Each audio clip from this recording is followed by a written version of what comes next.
నటుడు ఆలీకి CM Jagan bumper offer ఇచ్చినట్లుగా తెలుస్తోంది. ఆయనకు వచ్చే ఎన్నికల్లో కడప సీటు దక్కనుందని సమాచారం అందుతుంది. దీనిపై పూర్తి వివరాల్లోకి వెళ్తే 2019 ఎన్నికల ముందు ఆలీ వైసీపీ తీర్థం పుచ్చుకున్న సంగతి అందరికీ తెలిసిందే.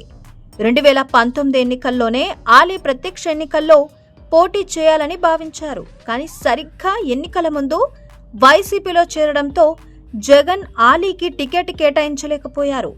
టికెట్ దక్కకపోయినప్పటికీ పార్టీ తరపున ఆయన ఎన్నికల ప్రచారం నిర్వహించారు. వైసీపీ అధికారంలోకి రావడంతో జగన్ ఆలీకి నామినేటెడ్ పదవి ఇస్తారని అందరూ భావించారు. ఆలీకి ఎమ్మెల్సీ లేదా రాజ్యసభ పదవులు ఇస్తారనే ప్రచారం జరిగింది. ఎలక్ట్రానిక్ మీడియా సలహాదారుడు పదవితో ఆలీ సరిపెట్టుకోవాల్సి వచ్చింది.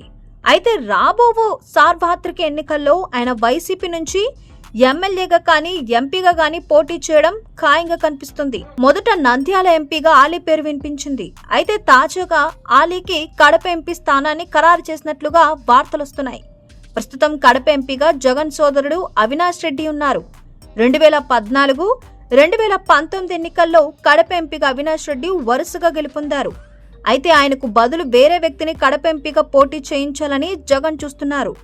వచ్చే ఎన్నికల్లో ఎంపీ, ఎమ్మెల్యేల సీట్లపైన తాజా సర్వే నివేదికల ఆధారంగా జగన్ కీలక నిర్ణయాలకు సిద్ధమవుతున్నట్లు తెలుస్తోంది. దీనిలో భాగంగానే కడప ఎంపీగా ఆలీ పేరును పరిశీలిస్తున్నట్లుగా తెలుస్తోంది. ఒకవేళ కడప ఎంపీ ఇవ్వడం కుదరని పక్షంలో కడప ఎమ్మెల్యే సీట్ అయినా ఆలీకి కేటాయించాలని పార్టీ అధిష్టానం భావిస్తుంది. కడప పార్లమెంట్ స్థానాల పరిధిలో ముస్లిం ఓటర్లు అధిక సంఖ్యలో ఉంటారు. ఈ రెండిటిలో ఒకచోట పోటీ చేస్తే ఆలీ తప్పకుండా విజయం సాధిస్తారనే అంచనాకు అధికార పార్టీ వచ్చినట్టు సమాచారం. ఈ రెండు నియోజకవర్గాల్లో ఏదో ఒక చోట నుంచి ఆలీ బరిలోకి దిగుతారని తెలుస్తోంది. దీనిని బట్టి చూస్తే వచ్చే ఎన్నికల్లో ఆలీ పోటీ చేయడం ఖాయంగా కనిపిస్తుంది.